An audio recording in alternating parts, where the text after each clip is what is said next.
honestly favor if they were to run for board. Then maybe a family member may be hired to work for the board. Don't stand up. No, nobody in my family needs a job.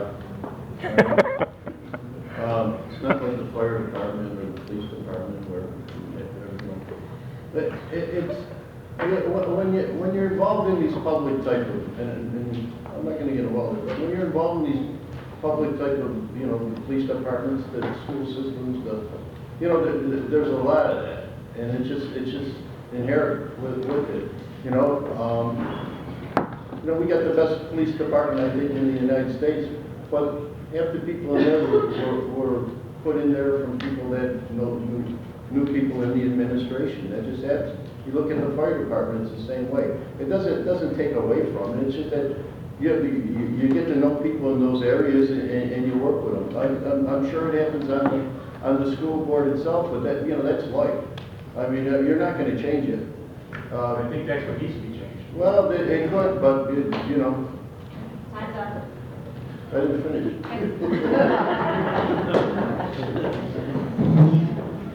I wish someone would give my 14-year-old a job. No one promised, I've not promised anything to run for the board. My passion and my heart are in these students and my kids and your kids.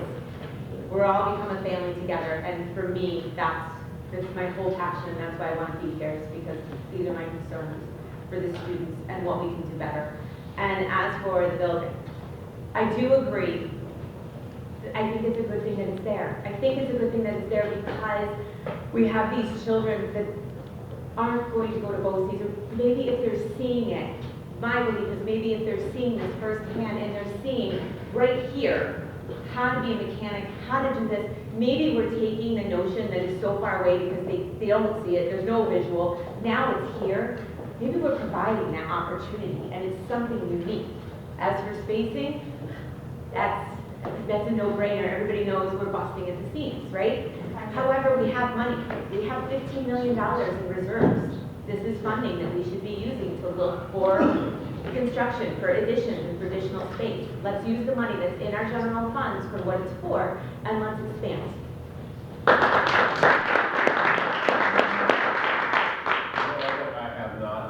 Given anyone, or anyone has given me idea of where to go, but I'm here for my children and speak for those children that do not have a mentor or someone that to speak for them and give them the voice and give them what they deserve. On the CTE program, that money was designed just for that portion of the building. If we wouldn't have taken it, it would have went to the next school, so we couldn't have used it for any other part of the school district. On top of that, I think with a $200 million budget and almost 50%, if not more, go to paychecks, I think we could try to figure out where we can take some of that money and be fiscally responsible to not spend all the money and make sure it goes back into get distributed where it needs to go. Actually, part of the money was state funding, part of it was us funding it, was actually how that goes. No, I don't have any family favors coming. I actually lost business from speaking up, so I know how that feels in return. CTE, I actually went to BOCES. I was actually at a BOCES meeting last night. I take interns, job shadows. I love the idea, but we're not ready for it. We need to redirect that money to take on our own busing, to keep our kids safe, get them to their education so that teachers can actually have time to do their jobs. The kids actually get their full classroom time. Take some of that money, invest a couple million into our seniors, with guidance counselors, social workers, more TAs, get that 5th and 6th year class graduating, free up the classroom size, you'll shrink your classroom size, and then you also free up some of your budget to start investing in your juniors. Go into your middle schools, do the same thing, both of them are failing. Go to Kernan, do the same thing. The elementary schools failing, give them the resources they need. The money's there, it's how we're spending it. First of all, I'm sure you definitely understand none of my family members have been hired or asked to give them a job here in the district. So I don't have to address that. But the schools busting at the seams, CTE. I'm from Rochester. When I went to high school, there were probably 10 high schools, a dozen high schools in the city alone. Let's look at that. My wife graduated from a vocational high school. That way, the negative stigmatism that goes with BOCES isn't there any longer. We've got kids that are progress students, or are Utica school district students that are going to a Utica City School District high school. We can do all the stuff that they want to do in CTE, but let's do it in a different building. Let's do it, that builds another position for administration. That also gives our teachers somewhere to kind of look forward to go. But let's get them involved as well. Let's make sure that we have that conversation, because we want to make sure that everything that's needed in the building, they can have in the building, and not have to worry about saying, well, your kid goes to BOCES, or that kid goes here and there. It's all a Utica City School District school, but let's have a different conversation.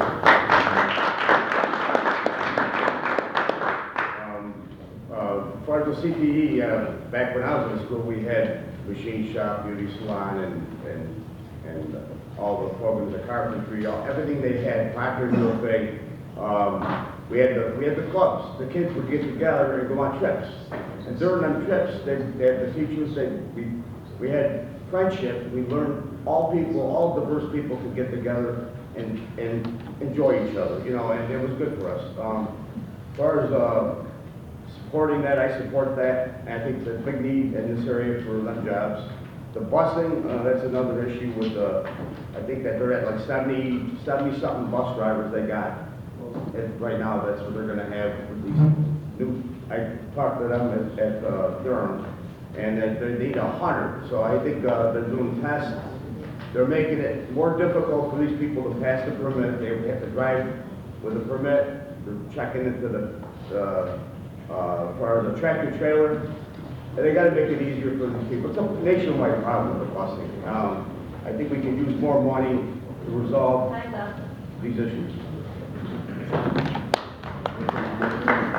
Okay, so we have two left, Christina, and then we're going to take the last one in the back there. I appreciate those of you who've acknowledged the challenges that exist in this district. I am really curious to know, I want to ask a question about your vision. Let's say we win the election, it's 5 years from now, and we have succeeded. We have made the district more transparent. We have opened the doors of communication. We're engaging parents. We have a positive school climate where it is a joy to learn and a joy to teach. What does that look like to you? What is your vision of what that actually looks like? Go ahead. Well, I think 5 years from now, as we're talking, right now the schools are full. I think I'd like 5 years from now, I'd like to see the building of another high school, maybe a junior high, and maybe a couple of elementary schools, because I think the city's growing. I'd like to see a diversity of the teachers. I'd like to see the CET program continue, because I think one of the most important jobs coming nowadays are technical jobs, where these kids could learn how to be plumbers, electricians, and things of that nature. So yeah, I think 5 years from now, I think our school system is going to be great, and this is just the beginning. Because right now, we're getting $18 million a year. For the past 15 years, we've been working on a shoestring. The superintendent has finally won the lawsuit that he's been working on for the past 10 years. Now we got the money to expand, and I think our future is very exciting. Thank you.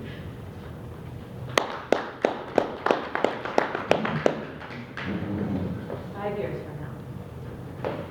5 years from now, I would hope that we have a strong family dynamic, strong parent connection within our schools. That means when there's programs happening at my child's school, it's happening at your child's school, and your child's school.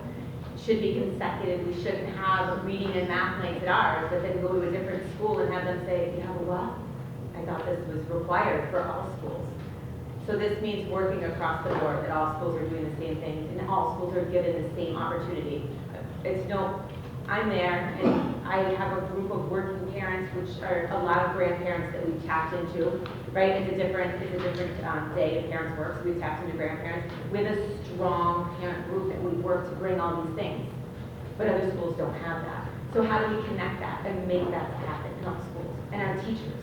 There needs to be a strong relationship with our teachers. teachers should be able to feel free to come with ideas, because at the end of the day, they know more about our students and what's going on in the classroom than anybody here. Hands up.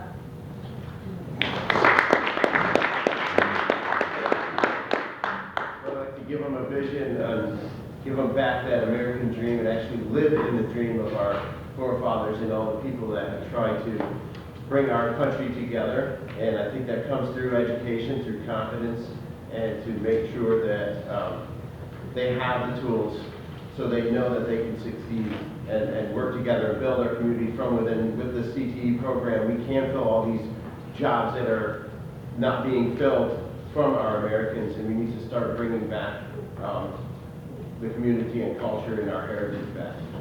I kind of see your question. It's a very good question. It's a two-part kind of answer. One is vision-wise, like I see us expanding our programs, like me doing the bridge program, for example, not just doing MB. There's other local colleges that teach other things that MB might not teach. Expanding things like that, different programs, expanding our athletics, expanding our arts, like athletics. We don't have a hockey team. We used to have a hockey team. Arts and music. We touched on it in the last meeting, art and the cart. There's a lot of music programs that we're not really fully funding, or have, for that matter. What I see in the community, I see our children graduating, staying here, succeeding here, and not me being the parent worrying, are they going to leave because they don't think they can make a living here? I see our community improving, getting stronger, and doing the same thing I did as a child growing up in the house with shepherds, breaking the cycle and improving our community. That's what I see.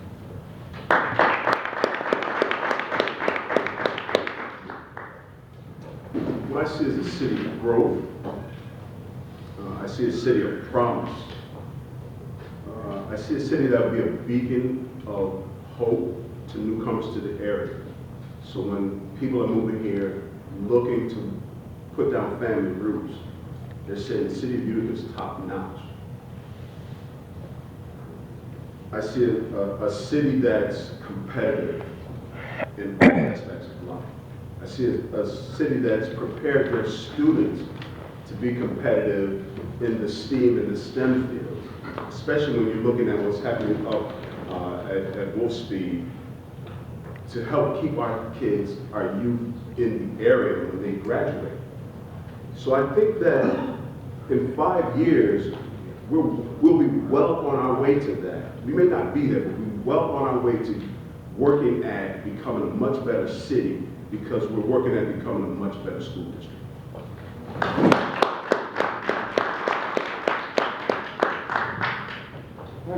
5 years from now, I'd love to see Utica School District be able to be one with the parents, one with the kids, and one with the school board, and all be on the same page, that we all work together. It's one reason, for the kids to succeed, to make it to college, and the ones that can't make it to college, help them so they'll be able to get jobs and have a good future in Utica.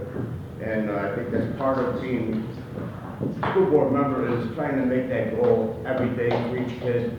I think I'm retired, I got the time, and that's part of the reason I think that we have to be supporting them, and that computers, our English, math, basic teachings.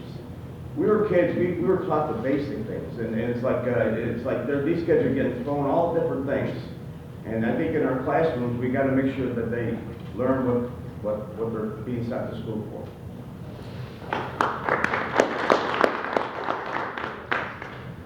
We have one last question in the back of the night. Thank you.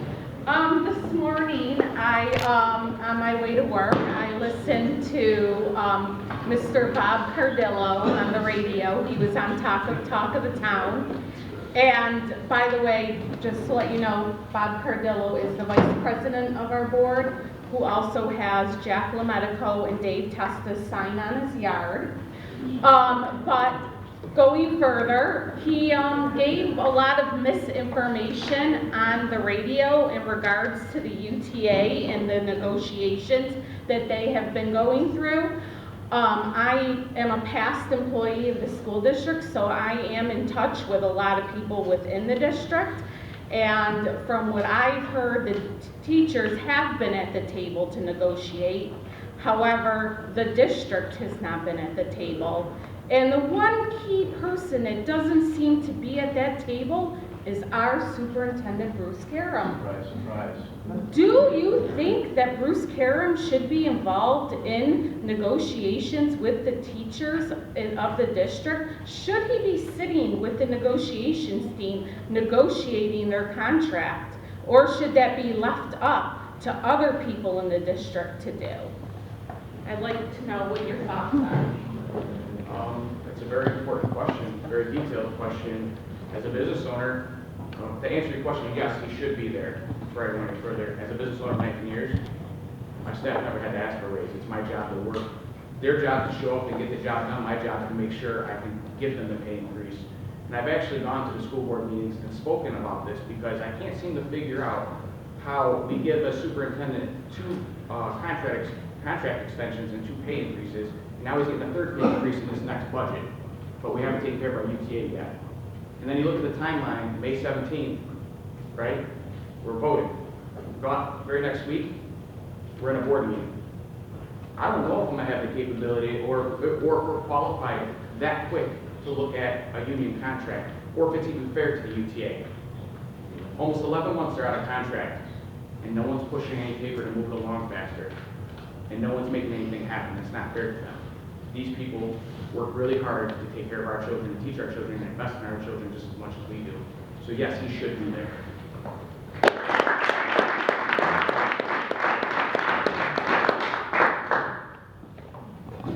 Bruce Karam should be there. My military background says lead by example. We're in the chow hall as a senior NCO, my people eat first. I stand at the back of the line. Everybody's fed first, then I eat. That's the way that works. That's the way it should work. Bruce Karam doesn't care enough to do it. If he did, he'd be there. I'm a union member myself, without a contract. I understand those frustrations. But I also know that you'll never move forward without negotiation. If you never come to the table, you'll never negotiate. So I truly believe that Bruce Karam should be there negotiating, as any good leader would, to make sure that his people are taken care of. There may be disagreements. They may not come, see eye to eye, but at least you have to have a conversation to understand what those disagreements are and be willing to work at meeting somewhere in the middle.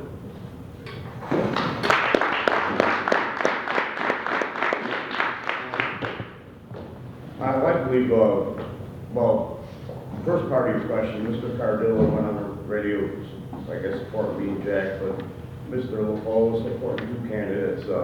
UTA supporting 2 candidates over here. But that's America. Everybody can support who they want, and I don't have nothing against anybody else for that. I think that as far as the superintendent, I believe that when I went down to pick polling sites up today, the UTA was there today. I'm hoping that Mr. Karam was there. I'm sure he was there as far as physically in the building, so I'm sure he's involved with it. And I'm sure he wants these contracts settled. I mean, you got a lot of teachers here tonight, but I'm not saying nothing to you guys. I really do want you guys to have a contract, and I do want to support you. That's all. And it's kind of crazy to think that he ain't there. He's there.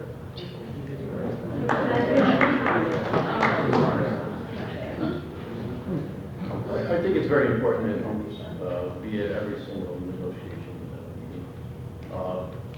As an officer myself in the military, you do lead by example. So I'd like to see him there. I would encourage him to be there.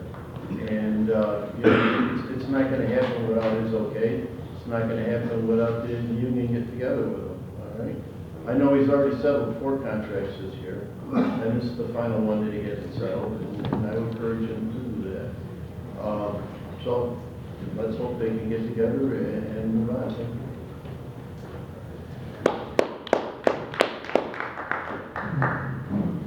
Mr. Cardillo also said that the teachers was the only one that they struggled with, which wasn't true, because if anybody knows the secretaries in the area, very long contract too, and they went through negotiations, and they struggled immensely as well. So it's not just the teachers, this isn't just one union that's had an issue.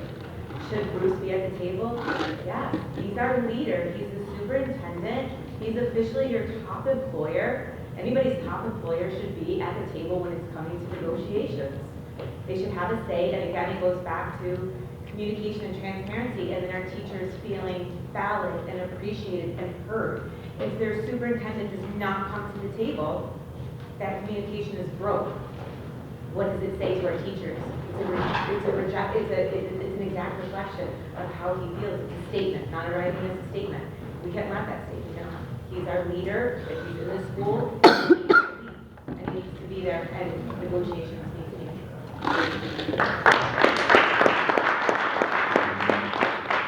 Yes, I believe he should be there, but it seems as if everybody's talking point is what's in it for me? Well, what's in it for our children?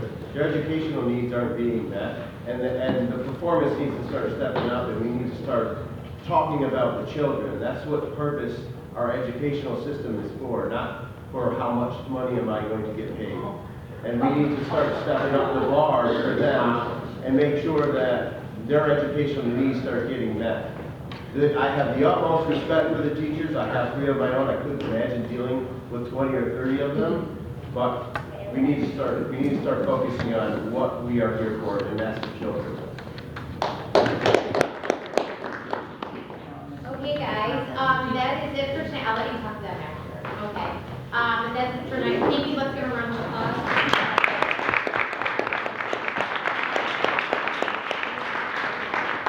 And I'm sorry we didn't get all the questions in the box, but you can see that we just ran out of time. Make sure you guys didn't vote, and you encourage others to vote based on the needs, okay? Have a good night.